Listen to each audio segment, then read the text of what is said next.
नमस्कार दोस्तों, हमारे चैनल ज्ञानधारा एसटीपी में आपका स्वागत है। मैं आशीष कुमार आज फिर आपके लिए ओशो की एक नई कहानी लेकर आया हूँ, एक नई सीख लेकर आया हूँ और एक नई सोच लेकर आया हूँ। तो दोस्तों, इस ओशो की कहानी को आप लोग पूरा सुने, वीडियो को अंत तक देखें। यह कहानी आपको बहुत ही अच्छी सीख देने वाली है। जैसे कि एक मोहन नाम का लड़का एक गांव में रहता था और वह स्कूल में रोज़ पढ़ने जाया करता था, लेकिन वह पढ़ने में बहुत ही कमज़ोर था और उसके गुरुजी भी उससे पढ़ने के लिए कहा करते थे कि पढ़ लो तो परीक्षा में पास हो जाओगे, नहीं तो तुम फेल हो जाओगे। लेकिन गुरुजी की बातों का उस मोहन पर कोई भी असर नहीं पड़ता था और उसके माता पिता भी उस पर जोर देते थे पढ़ाई के लिए, लेकिन वह अपने माता पिता की भी नहीं सुनता था। लेकिन होता क्या है, परीक्षा नज़दीक आ जाती है तो गुरुजी उसे अपने पास बुलाते हैं और उसे बैठाकर समझाते हैं कि अब भी समय है, अब भी कुछ नहीं बिगड़ा है और तुम अच्छे से पढ़ाई कर लो तो पास हो सकते हो। तो उसने गुरुजी के सामने तो हाँ कर दिया और फिर स्कूल से घर जाने के बाद उसने बैग रख दिया और टहलने के लिए निकल गया। फिर शाम को आया, उसकी यही दिनचर्या थी। स्कूल जाता, स्कूल से आता और बैग को रख देता और फिर टहलने के लिए निकल जाता।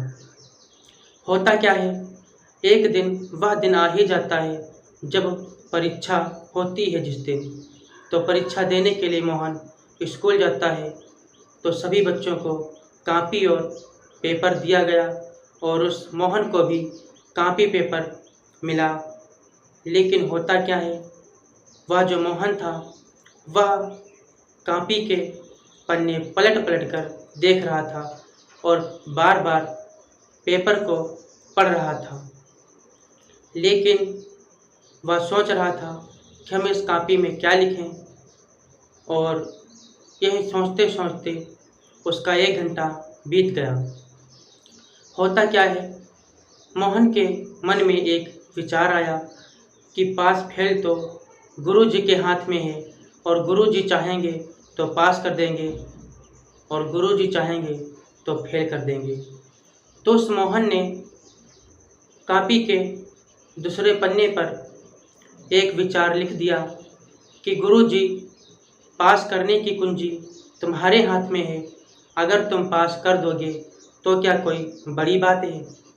और फिर अपना रोल नंबर और कॉपी पर नाम लिख दिया। होता क्या है, परीक्षा समाप्त होती है और सभी बच्चों की कॉपियाँ जमा करा ली जाती हैं और मोहन की भी कॉपी जमा करा ली जाती है। बाद में कॉपी चेक होने के लिए जब गुरुजी के पास कॉपी पहुंचती है, सभी बच्चों की कॉपियां वह गुरुजी चेक करते हैं और नंबर देते। लेकिन जब मोहन की कॉपी गुरुजी की नज़रों में पड़ी तो गुरुजी ने देखा उस पर कुछ नहीं लिखा हुआ था, रोल नंबर, नाम लिखा हुआ था।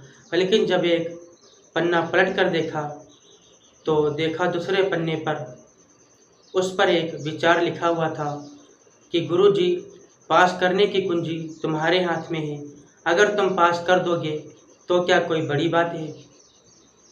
तो गुरुजी सोचने लगे, इस मोहन ने बात तो सही लिखी है। गुरुजी भी सोच रहे थे, लेकिन होता क्या है, गुरुजी के भी मन में एक विचार आया और उन्होंने उस विचार के नीचे ही अपना विचार लिख दिया कि मोहन, तेरे पढ़ने की कुंजी किताबें तेरे साथ में थी, अगर तू पढ़ लेता तो क्या कोई बड़ी बात थी। और उसको काट करके 0 नंबर दे दिया। जब कॉपियाँ दूसरे दिन सभी बच्चों को दिखाने के लिए उनके पास पहुँची तो बच्चे सभी देखने लगे कि हमने इतने नंबर पाए। कोई बच्चा कहता मैं हमने इतने नंबर पाए। लेकिन जब मोहन ने अपनी कॉपी देखी तो उसमें जीरो उसने पाया हुआ था। तो जब उसने अपना विचार देखा तो विचार कटा हुआ था और उसी विचार के नीचे गुरु जी का विचार लिखा हुआ था कि मोहन, किताबों की कुंजी तेरे साथ में थी, अगर तू पढ़ लेता तो क्या कोई बड़ी बात थी। उसी प्रकार से दोस्तों, यह कहानी मोहन की नहीं है, यह कहानी हर मनुष्य की है, क्योंकि यह जो मानव शरीर है तो यह कर्मों की कुंजी है। तो दोस्तों, यह जो शरीर है तो एक आत्मा इस शरीर को छोड़ करके परमात्मा के पास पहुंची, तो परमात्मा ने उसे भव से बेड़ा पार नहीं किया, और तो वह आत्मा परमात्मा से शिकायत करने लगी कि हे परमात्मा, अगर तुम पार कर देते हमको तो क्या हो जाता, तुम तो बहुत दयालु थे। तो आत्मा ने कहा परमात्मा से, मेरे भवसागर पार करने की कुंजी तुम्हारे हाथ में थी, अगर तुम पार कर देते तो क्या कोई बड़ी बात थी।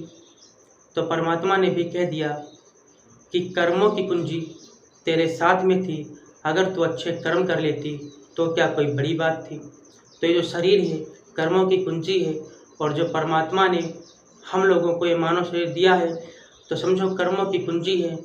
तो इसीलिए हमें अच्छे कर्म करने चाहिए, नहीं तो बाद में हमें परमात्मा को दोष देने से कोई फ़ायदा नहीं।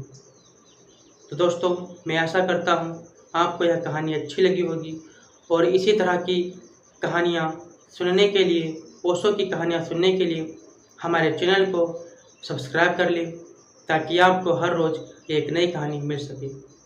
मैं अगली वीडियो में मिलूँगा एक नई कहानी के साथ। तब तक के लिए दोस्तों, नमस्कार।